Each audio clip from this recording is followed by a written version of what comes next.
You guys, thank you guys for watching my first video if you did watch it. And if you are just new, then let me just tell you guys, I'm a 68 Charlie. I'm a practical nurse specialist in the Army.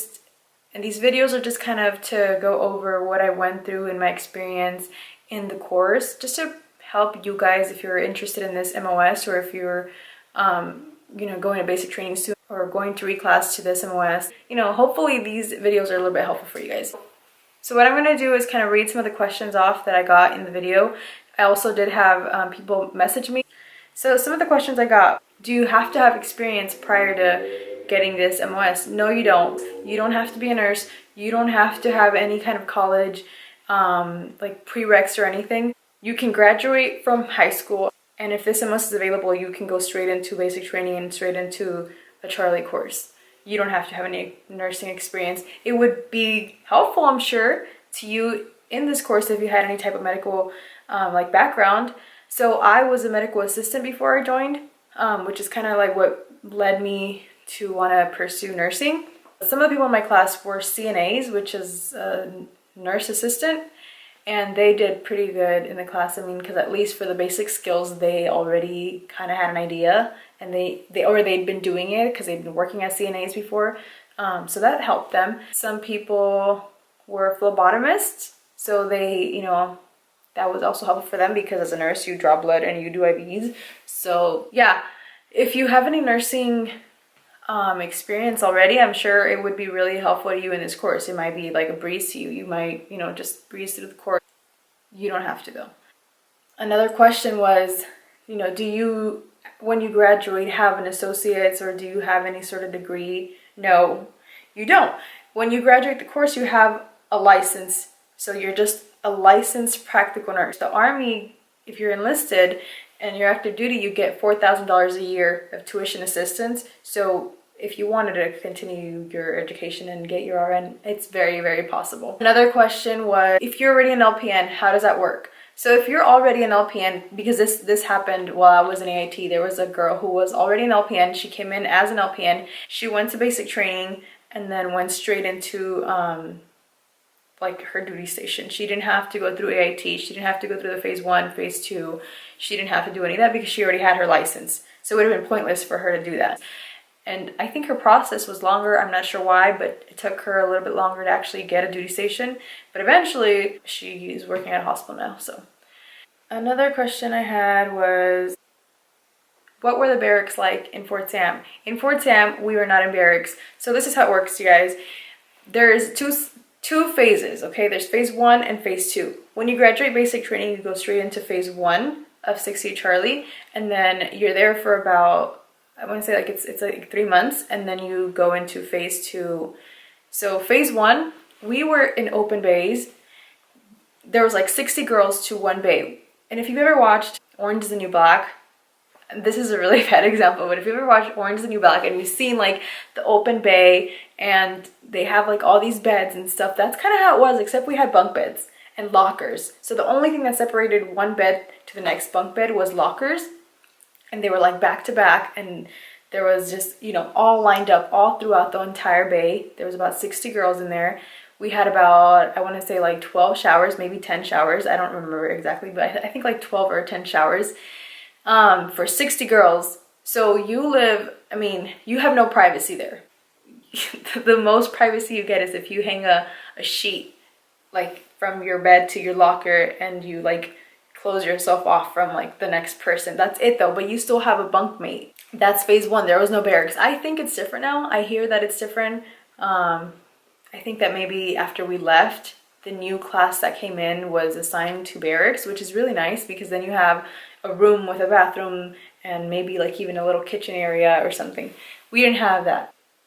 You got there and there was 3 phases. There was phase 4, phase 5, and phase 5 plus. In phase 4, we went to school, we came back from school, we did our chores, we did our homework, we went to bed, and that was it. In phase 5, you were allowed to go off base in your uniform. Like that was the biggest thing. You can leave base, but you have to be in your dress uniform. Phase 5 plus, you were able to leave base in civilians. But this entire time, we still have bed checks, okay? So you still have a curfew. If you leave off base, you have to be with battle buddies. You have to have a proper battle buddy team when you leave anywhere, on base, off base, all the time. In phase 2, we moved into Barracks here, and you still had a roommate. When we first got here to phase 2, we were 4 girls to like a little suite. So one suite had 2 rooms. There's 2 girls in each room. If you were lucky, then you got your room to yourself. And then you were just 1 person to a room, but 2 people to a suite.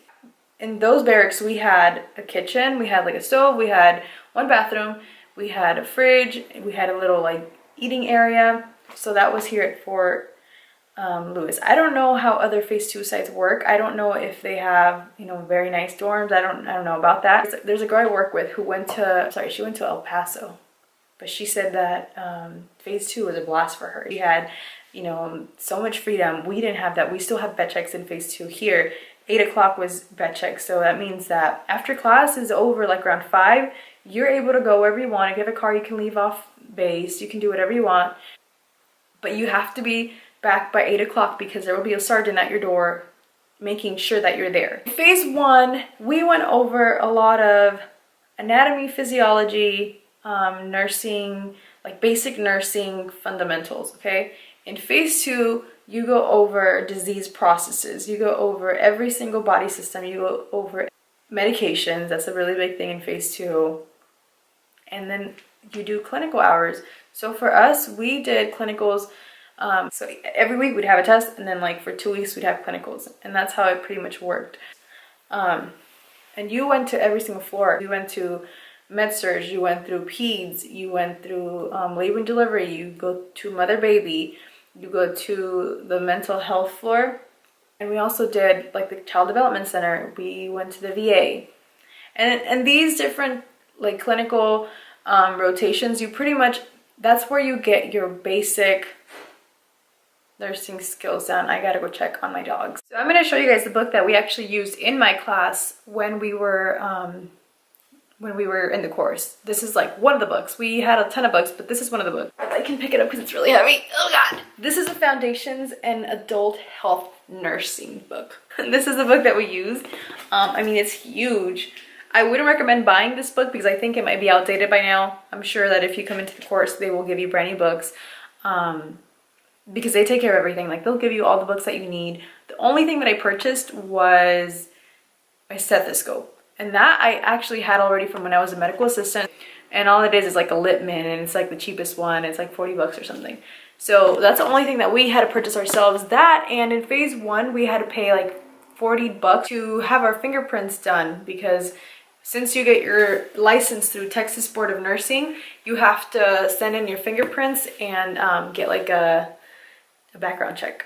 I think it was. Is that a background check? I don't know, but you get your fingerprints done, and that's what you have to pay for. This is another book that was also used in phase 1 for the anatomy and physiology portion of the course.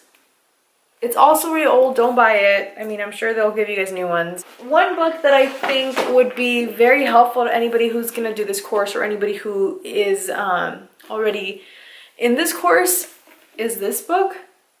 I didn't have it during the course, but all of our instructors were always talking about how you guys should buy this book or buy a book like this book. And what it is an anatomy coloring book.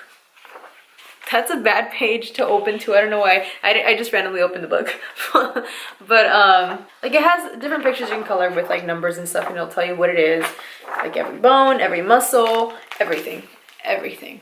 So this is something you guys can invest in. I don't think they're that expensive. You can get them on Amazon or buy them at like a bookstore or something. I actually bought this one at a thrift store. I paid like 5 bucks for it, but I don't think they're that expensive. Maybe they're like 20 bucks or something. I don't know.